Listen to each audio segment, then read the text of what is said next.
하나님께서 오늘 우리에게 주시는 말씀은 요한복음 1장 9절에서 12절까지의 말씀입니다. 제가 받들어 읽겠습니다. 참빛 곧 세상에 와서 각 사람에게 비추는 빛이 있었나니 그가 세상에 계셨으며 세상은 그로 말미암아 지은 바 되었으되 세상이 그를 알지 못하였고 자기 땅에 오매 자기 백성이 영접하지 아니하였으나 영접하는 자 곧 그 이름을 믿는 자들에게는 하나님의 자녀가 되는 권세를 주셨으니. 아멘. 여러분, 오늘 함께 나눌 말씀의 제목은 자기 백성에게 오신 예수님입니다. 여러분, 하나님께서는 하나님의 형상대로 지으신 사람들을 사랑하십니다. 그래서 그 사랑의 마음 때문에 늘 함께하고 싶으십니다. 그런데 사람들은 그 하나님을 외면하고 하나님의 마음을 알지 못해서 하나님과 함께하기보다는요, 하나님을 떠나서 자기 멋대로 살아갑니다.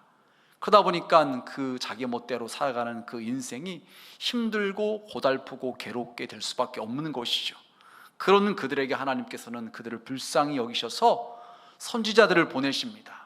그래서 하나님의 말씀을 전하시고 또 돌이키라고 오라고 하시고, 그런데도 사람들은요, 그 말에 반응하고 주님을 따르는 사람도 있었지만 많은 사람들은 여전히 하나님께로 돌아오지 않고 세상에서 방황하며 삽니다. 그 모습을 보신 우리 하나님께서는 너무 안타까운 마음에 직접 인간의 몸을 입고서 이 땅에 오신 것입니다. 우리와 함께 하셔서 우리를 도와주시고 우리를 영원한 천국으로 인도하시기 위해서 왕이신 우리 예수님께서 낮고 천한 이 땅에 인간의 몸을 입고 오신 것이죠. 여러분, 제가 과거에 이 지방에서 교육자들과 교육자 수양회로 중국 청도를 좀 다녀온 적이 있었습니다. 여러분, 그때 어느 지역을 지났는데 밤이었어요. 그런데 어떤 이렇게 도시적인 곳이 아니라 시골과 같은, 사람들이 많이 왕래하지 않은 그런 곳인 것 같은데 너무나 그 지나는 길을 화려하게 조명으로 이렇게 장식을 해놓은 곳이에요. 참 멋지다는 생각이 들 정도로요. 그런데 이상한 게 많이 왕래하지 않은 그런 곳을 왜 이렇게 장식을 해놨을까 의문이 들었습니다. 근데 마침 그때 가이드가 설명하기를 시진핑 주석이 그 지역을 방문한다고 그래서 이 지역 사람들이 이렇게 예쁘게 조명으로 꾸며놓은 곳이라고 그런 이야기를 하는 것입니다. 그러면서 그 사람들은 주석이 자신의 동네에 방문한다는 것을 굉장히 큰 영광으로 생각을 한다는 것이지요. 여러분, 제가 그 이야기를 들으면서 우리가 예수님을 믿는 성도로서 대림절 기간을 보낼 때 우리의 왕이신 주님께서 인간의 몸을 입고서 이 땅에 오셨다는 것, 이것은 세상의 임금이나 대통령이 오는 것보다 더 큰 일이고 더 영광스러운 일인 것이죠. 여러분, 그래서 우리는 예수님의 탄생을 준비하는 이 대림절 기간에 주님께서 우리에게 오셨다는 것이 세상 무엇과도 비교할 수 없는 가장 큰 일이고 가장 영광스러운 일이라고 그것을 생각하고 믿음으로, 기쁨으로 그 대림절을 보내면서 성탄절을 준비할 수 있어야 되는 것입니다. 여러분, 우리 교회 성도님 가운데 어느 분이 카톡 프사에 TV에서 보는 분들에게 사진을 이렇게 찍어가지고 올렸더라고요. 그러니까 늘 TV에서만 보던 분들인데 마침 그 어느 일 때문에 현장에 갔다가 그런 분들을 이제 보게 된 거예요. 그러니까는 너무나 어떻게 보면 신기하기도 하고 좋은 거예요. 그래서 그걸 찍어서 올린 거예요. 여러분, 그런데 제가 방금 말씀드린 것처럼 그런 사람들보다 우리 주님께서는요, 비교할 수 없는 가장 큰 분이시고 정말 영광 받으실 만한 그런 분이 우리 가운데 오셨다는 것, 우리가 그것을 생각할 때 우리는 어떤 것과도 더 잘 준비하고 더 기뻐하고 더 감사한 마음으로 우리 대림절을 보내면서 성탄절을 준비할 수 있어야 될 것입니다. 바라긴 예배에 오신 우리 온천중앙의 모든 성도님들은 가장 높으신 분이 우리 가운데 오셨다는 그 사실을 기억하고 그분을 기쁨으로 맞아들일 수 있는 우리 모두가 되시길 주님의 이름으로 축복합니다. 여러분, 그렇다면 우리 예수님께서 자기 백성이신 우리들에게 이 땅에 오셨는데 구체적으로 어떤 사람들에게 이렇게 찾아오실까요? 첫 번째 말씀인데요, 예수님께서는 어둠 가운데 헤매고 있는 백성들에게 오셨다는 것이죠. 그럼 오늘 말씀, 본문 말씀에 보니까 예수님을 빛이시라고 표현하고 있습니다. 빛이신 예수님께서 어둠 가운데 방황하고 있는 사람들에게 찾아오셔서 그들에게 있는 어둠을 물리쳐 주신다는 거죠. 여러분, 그런데 이런 말씀이 요한복음의 말씀에 보면 많이 나오는데, 특별히 요한복음 9장 말씀에 보면은 앞을 못 보는 소경에 대한 이야기를 하고 있습니다. 근데 예수님께서 그 소경의 눈을 뜨게 해주셔요. 기적이 일어나는 거죠. 여러분 주변에 있는 사람들 가운데 이 시각장애인이, 앞을 못 보던 사람이 눈을 뜨게 됐다. 그럼 여러분 어떻게 하시겠습니까? 축하하지 않겠습니까? 누군가가 그런 일을 했다면 너무나 감사하다고 하지 않겠습니까? 그런데 예수님께서 그 일을 행하신 날이 안식일이었어요. 그러나 주변에 있는 사람들이 왜 안식일에 이 일을 하느냐, 병을 고치냐, 다른 날에 하지, 이렇게 막 따지고 공격하는 것입니다. 그러자 예수님께서 그들을 향해서 하시는 말씀이, 눈을 뜬 사람이 소경이었던 것이 아니라 너희들이 소경이다. 어떻게 소경이 눈을 떴으면 기뻐하고 축하하고 고마워야 되는 것이 아니라 오히려 비난하고 질책하느냐 하고 그렇게 우리 예수님께서 이야기를 하시는 거지요. 여러분, 그러자 그들이 이런 말을 합니다. 요한복음 9장 40절에서 41절 말씀 우리 함께 공부하시겠습니다. 바리새인 중에 예수와 함께 있던 자들이 이 말씀을 듣고 이르되 우리도 맹인인가? 예수께서 이르시되 너희가 맹인이 되었더라면 죄가 없으려니와 본다고 하니 너희 죄가 그대로 있느니라. 아멘. 바리새인들이 예수님의 말을 듣고서, 아니 우리가 맹인이라고? 무슨 말이야? 우리는 잘 보고 있잖아. 우리는 문제 없잖아. 우리 열심히 신앙생활하고 있잖아. 이렇게 생각을 하는 그들의 생각에서 도저히 예수님의 말씀을 받아들일 수가 없는 것이. 그런데 그런 그들을 향해서 예수님께서 너희가 자신들의 허물을, 죄악을 인정하고서 맞습니다, 우리가 영적인 소경과 같습니다라고 한다면 죄가 없을 텐데, 소경이 아니라고 하니까 너희에겐 죄가 있다고 우리 예수님께서 책망을 하십니다. 여러분, 바리새인들 누구보다도 성경을 많이 아는 사람들입니다. 많은 지식을 갖고 있는 사람들입니다. 그러다 보니 자신들은요, 분별력이 있다고 생각하는 것입니다. 자신의 생각, 판단이 옳다고 주장하는 것입니다. 하지만 예수님의 말씀처럼 그들은요, 실제로 영적인 소경과 같은 존재라는 것이죠. 여러분, 혹시 우리가 그렇진 않은가요? 오늘 살아가고 있는 우리들, 세상 것들을 많이 배워서, 특별히 스마트폰을 사용함으로 인해서, 또 AI가 발달하는 것을 통해서 수많은 정보를 접해서 자신이 많은 것을 알고 있다고 생각을 하고 잘났다고 생각을 하시죠.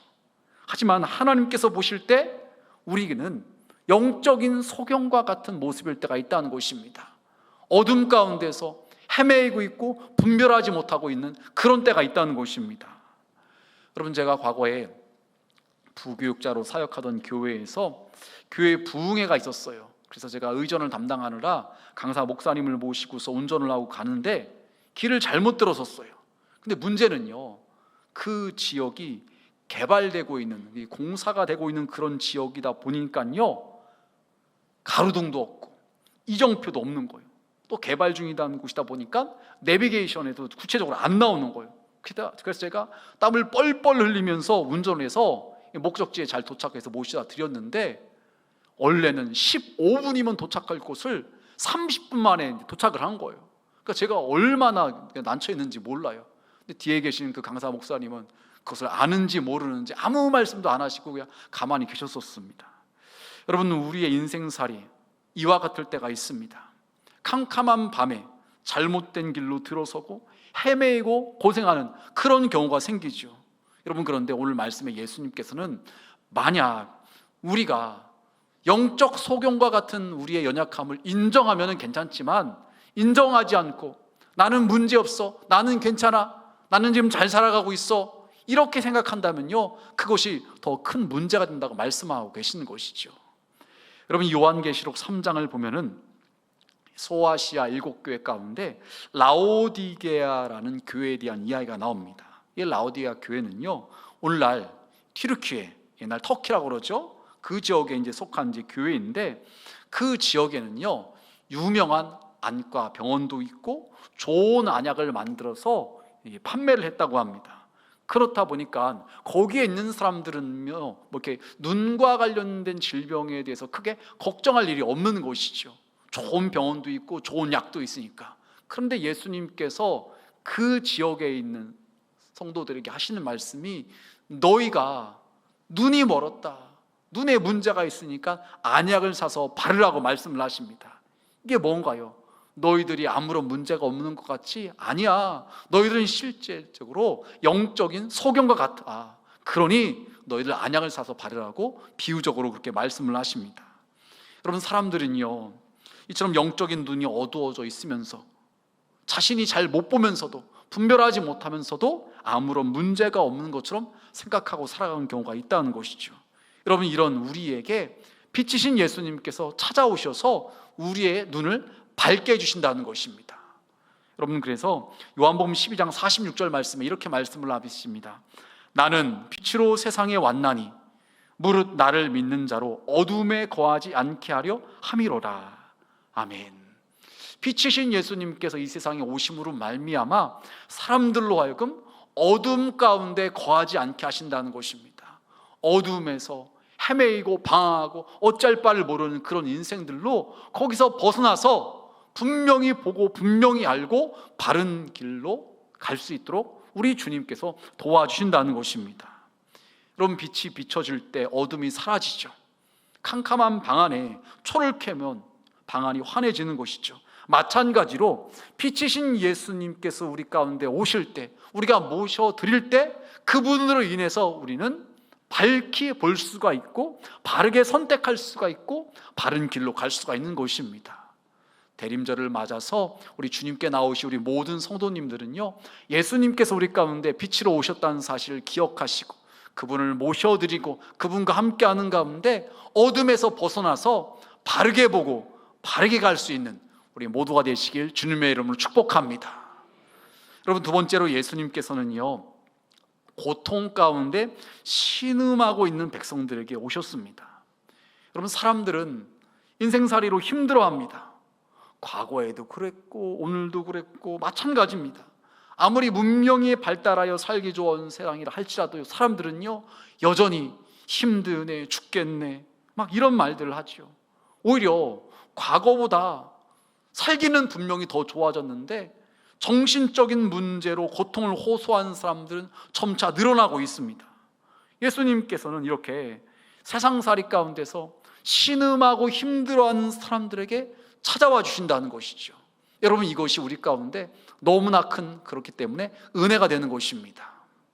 여러분, 제가 언젠가 신문에서 은둔형 외톨이에 대한 이야기를 한번 본 적이 있어요. 이게 얼마나 심각한지 기사가 한 번 나온 것으로 끝나는 것이 아니라 몇 차례 계속해서 연재되었던 것을 제가 봤는데요. 여러분, 이런 사람들과 함께 어울리지를 못하고 방에서 안 나오는 거예요. 그런데 이것이 몇 주, 몇 달 그 정도가 아니라 몇 년씩, 심지어는 몇십 년씩 그렇게 지낸다는 거예요. 그런데 더 안타까운 것은 이런 사람들이 점점 늘어나고 있다는 것입니다. 여러분, 그렇다 보니까 이게 본인도 힘들겠지만 그런 자녀를 둔 부모 입장에서는요, 속이 상하고 화가 나고 평생 짐이고 걱정이 될 수밖에 없는 것이죠.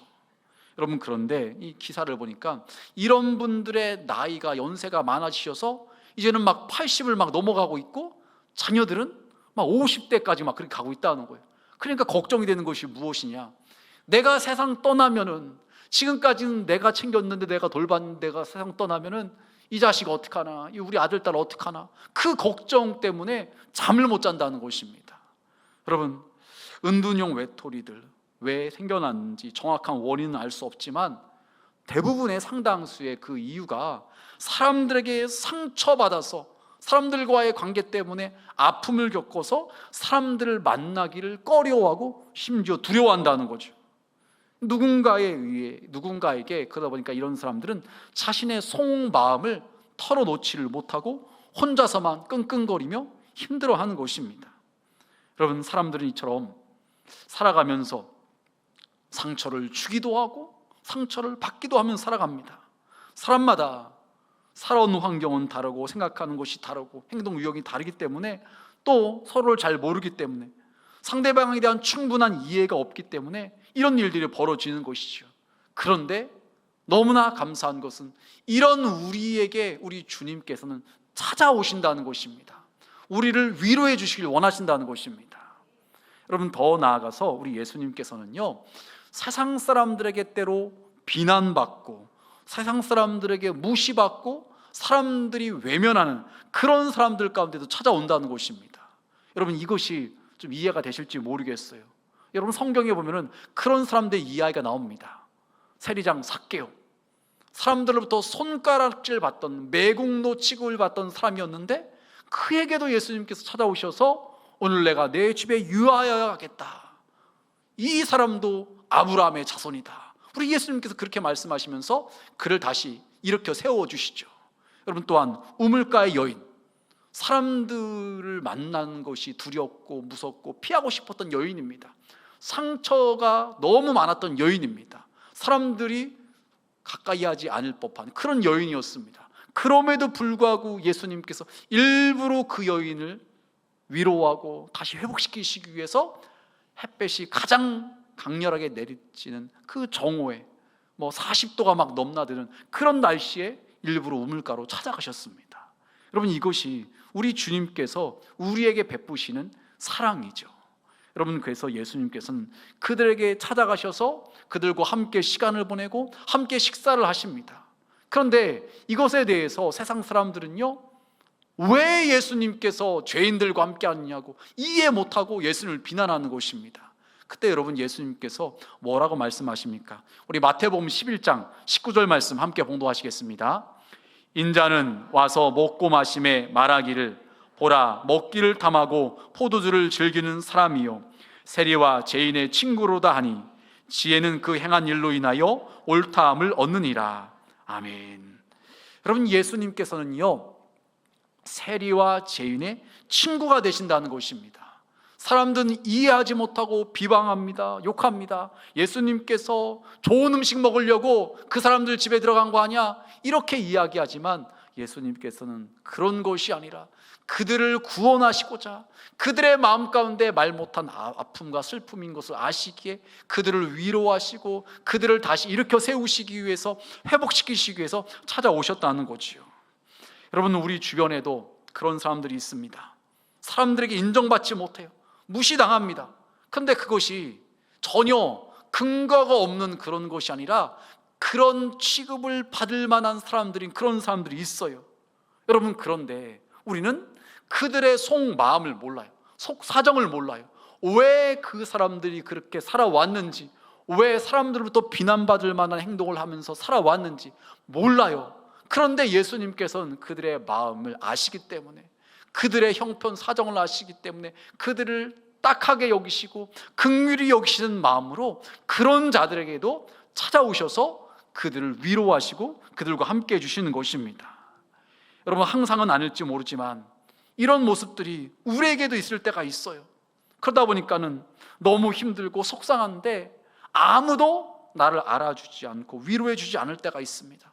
너무 답답한 거죠. 그런데 이런 우리에게 우리 주님께서 찾아오셔서 이렇게 말씀을 하시죠. 마태복음 11장 28절 말씀 다 함께 공독하시겠습니다. 수고하고 무거운 짐진 자들아 다 내게로 오라. 내가 너희를 쉬게 하리라. 아멘. 우리 주님께서 우리의 속사정을 아시고 하시는 말씀이 힘들었지, 아팠지, 힘들었지, 괜찮아, 나에게 와. 내가 그 모든 무거운 짐을 대신 져줄게. 내 안에 와서, 나에게 와서 쉼을 누리라고, 평안함을 누리라고 우리 주님께서 말씀을 하신 것입니다. 여러분, 이런 말이 있죠. 입에 발린 소리, 입에 침이나 바르고서 말하라고. 왜 이런 말들이 나옵니까? 어떤 사람들은 위로한다고 하면서, 격려한다고 하면서 너무나 형식적인 말을 할 때가 있습니다. 마음이 없는 말을 할 때가 있습니다. 여러분, 그런데 예수님께서 마태복음 지금 11장 28절에서 하시는 말씀, 수고하고 무거운 짐진 자들아 다 내게로 오라. 내가 너희를 쉬게 하리라 라고 말씀하시는 것은요, 이것은 그냥 하시는 말씀이 아닙니다. 우리를 너무나 사랑하시는 주님께서 우리를 위로하시고자, 우리를 그 어려움으로부터 좀 자유케 하시려고 하시는 말씀입니다. 그것을 우리가 여러분 어떻게 믿을 수가 있는가요? 예수님의 십자가 사건을 생각한다면 그 예수님의 말씀이 입에 발린 그냥 형식적인 말이 아니라 진짜라는 것을 알 수가 있는 거죠. 우리를 너무나 사랑하셔서 자신의 생명까지도 아끼지 않고 내어주신 그 예수님께서 우리를 진심으로 위로하고 일으켜 세우시길 원하신다는 것입니다. 여러분, 그래서 여러분 가운데 만약 삶이 너무나 지치고 힘든 분이 계시다면요, 우리에게 이렇게 찾아오신 그 예수님을 영접하시길 바랍니다. 모셔드리길 바랍니다. 그러면 그때 우리 주님께서 여러분의 마음을 어루만지시고 위로하시고 싸매시고 고치신 것을 경험할 수가 있는 것입니다. 바라긴 예배에 오신 우리 온천중앙의 모든 성도님들은 우리에게 이렇게 참된 쉼과 평안함을 주시기 위해서 오신 그 예수님을 영접하시는 가운데, 모셔드리는 가운데 주님 안에서 참된 자유와 평안함을 누릴 수 있는 우리 모두가 되시길 주님의 이름으로 축복합니다. 여러분, 세 번째로 예수님께서는요, 죄악 가운데 방황하고 있는 백성들에게 오셨습니다. 여러분, 창세기 말씀에 보니까 아담과 하와가 하나님께서 먹지 말라고 말씀하신 선악과를 따먹어서 결국 에덴 동산에 쫓겨나게 되었고, 원래는 죽음을 경험하지 않아도 될 그들이 에덴 동산에 있는 생명나무 가시를 먹고서 계속해서 살 수 있었던 그들이 죽음에 이르게 되었습니다. 여러분, 그런데 그런 일이 벌어졌음에도 불구하고 하나님께서는 그들에게 주님의 마음을 드러내셨는데, 그것이 무엇이냐? 가죽옷을 만들어서 그들의 수치를 가려주셨다는 것입니다. 여러분, 이것은 무엇을 예표하고 있는가요? 짐승이 죽어졌기 때문에, 피 흘려졌기 때문에 가죽옷이 만들어질 수 있었던 것입니다. 그들의 수치를 가릴 수 있었던 것입니다. 이것은 예수님께서 우리를 위해서 이 땅에 오셔서 십자가에 피 흘려 돌아가심으로 말미암아 우리의 모든 죄값이 대신 치러지고 우리의 모든 죄가 사함받는 것을 예표하는 말씀인 것입니다. 여러분, 이처럼 우리 하나님께서는요, 죄악 가운데서 방황하고 있는 백성들에게 찾아오셔서 우리의 죄를 사해 주시고 우리를 그 죄의 권세에서 건져주시길 원하시는 것입니다. 여러분, 그런데 마귀가 한 것은 무엇인가요? 하와에게 어떻게 했는가요? 찾아와서 선악과 먹어도 죽지 않아, 하나님과 같이 될 거야, 이렇게 달콤한 말로 유혹했죠. 그것을 물리쳤어야 되는데, 뿌리쳤어야 되는데 하와가 그러지 못해서 거기에 미혹을 당했던 것입니다. 여러분, 그래서 마귀는 이처럼 우리에게 찾아와서 우리를 어둠으로 덮어버려서 눈이 제대로 볼 수 없게 만드는 거예요. 분별력이 흐려지게 만드는 것입니다. 그리고 우리에게 찾아와서 상처받게 만들어요. 옆에 있는 사람은 그냥 아무런 의도 없이 그냥 한 말인데 그 말이 왠지 속상하게, 왠지 서운하게 들려서 비수처럼 꽂히는 것처럼 들리게 만드는 거예요. 또 그 반대로 나도 상대방을 향해서 공격하게 만들고 비난하게 만들고 정죄하게 만들고, 이게 바로 마귀가 하는 것이죠. 여러분, 그러다 보니까 힘들어하고 아파하고 있는 거죠. 여러분, 이 모든 것이 결국에는요, 죄 때문에 그런 것입니다. 죄가 우리의 인생을 좀먹고 우리를 힘들게 하는 것이죠. 여러분, 그래서 성경은 죄의 삭은 사망이라고 말하고 있고, 죄를 지은 사람들은요, 결국 심판을 받아서 멸망의 지옥에 이르를 수밖에 없는 것입니다. 여러분, 이것이 바로 마귀가 하는 일인 것이죠. 여러분, 그래서 요한복음 10장 10절 말씀에 보면은 도적이 오는 것은 빼앗고 죽이고 멸망시키는 것이고, 내가 온 것, 예수님께서 오신 것은 양, 우리로 하여금 생명을 얻고 더 풍성히 얻게 하시기 위해서 오셨다고 말씀하고 있습니다. 여러분, 그래서 우리는요, 마귀가 찾아와서 우리를 미혹할 때 거기에 속는 것이 아니라 예수님께서 나에게 생명 주시기에 오셨다는 사실을 기억하고서요, 예수님을 내 마음에 모셔드려야 되는 것입니다. 그럴 때 죄의 권세에서 자유함을 얻을 수가 있는 것입니다. 마귀는 마치 우리를 쇠사슬로 꽁꽁 감싸고 묶어서 끌고 가려고 그래요. 좋아 보이는 것들로 미혹하고 그 다음에는요, 마귀의 하수인처럼 종처럼 살아가게 하려고 하는 것입니다. 여러분, 그런데 우리 예수님께서는 그 마귀의 일을 멸하려고 오신 분이에요. 그래서 그분을 갖다가 내가 영접할 때, 내가 모셔드릴 때 그분으로 인해서 우리는 자유함을 얻을 수가 있는 것입니다. 여러분, 그래서 이 성경 말씀에 보니까는 로마서 6장 6절 이렇게 말씀하고 있어요. 우리가 알거니와 우리 옛사람이 예수와 함께 십자가에 못 박힌 것은 죄의 몸이 멸하여 다시는 우리가 죄에게 종노릇 하지 아니하려 함이니. 우리 예수님께서 십자가를 지신 이유가 무엇이냐? 다시는 우리가 죄에게 종노릇 하지 않게 하기를 위해서 오셨다는 것입니다. 여러분, 그래서 우리는요, 언제까지 계속해서 죄에 끌려다니면서 그렇게 살면 안 된다는 것이에요. 예수님께서는 우리가 그러지 않게 하시기 위해서 이 땅에 오셨다는 것입니다. 여러분, 그래서 우리는 우리를 구원하시기 위해서, 죄의 권세에서 해방시키기 위해서 예수님께서 오셨다는 사실을 기억하고 그분을 내 마음에 모셔드려야 되는 것입니다. 피치신 그 예수님을 내 마음에 영접해야 되는 것입니다. 그럴 때 어둠의 권세가 떠나가고 우리는 주님 안에서 자유를 누리며 주님 안에서 참된 만족과 행복을 누릴 수가 있는 것입니다. 여러분, 그래서 요한복음 1장 12절에 이렇게 말씀하고 있어요. 영접하는 자, 곧 그 이름을 믿는 자들에게는 하나님의 자녀가 되는 권세를 주셨으니. 여러분, 예수님을 영접하시길 바랍니다. 그러면 어떤 분들은 그렇게 말씀하실 거예요. 예수님, 저 20년 전에 30년 전에 처음 예수 믿을 때 예수님 영접했어요. 그래, 맞아요. 그런데 혹시 그때는 입으로 시인하고 고백하면서 예수님을 영접하긴 했는데 혹시라도 시간이 흐른 지금에 있어서는 예수님을 영접한 자녀로서 예수님을 왕으로 인정하고 예수님의 말씀에 순종하며 그렇게 살아가야 하는데 전혀 주님과 상관없이 그렇게 살아가고 있지는 않냐는 거예요. 그럼 우리는요, 때마다 일마다 우리 주님을 내 마음에 모셔드리고 그 주님을 왕으로 인정하고 그 주님의 말씀에 순종하며 살아가야 되는 것입니다. 그게 바로 진짜 주님을 영접한 사람의 모습이고, 그런 사람이 하나님의 자녀로서의 권세를 갖다가 누릴 수가 있는 것입니다. 여러분, 예수 믿기 전에 사람들은요, 마귀에게 속했습니다.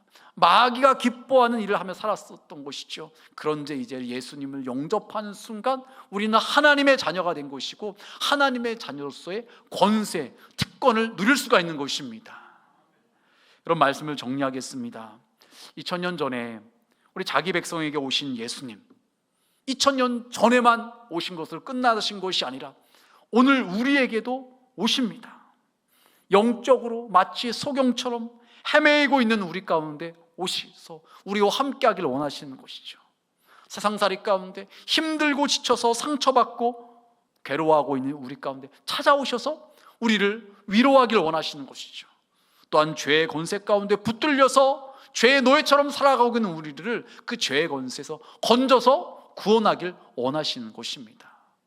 바르긴 대림절 셋째 주를 맞아 우리 주님께 나와 예배한 우리 모든 분들은 우리 예수님께서 우리에게 오시길 원하신다는 것, 우리와 함께 하길 원하신다는 것, 이 사실을 믿고 그 예수님을 여러분의 마음 가운데 모셔드리고 그 예수님을 왕으로 인정하며 그 예수님을 따라 살아가는 가운데 하나님께서 우리 가운데 주시길 원하시는 그 참된 평안, 안식, 자유, 이런 모든 것들을 누릴 수 있는 우리 모두가 되시길 주님의 이름으로 축복합니다.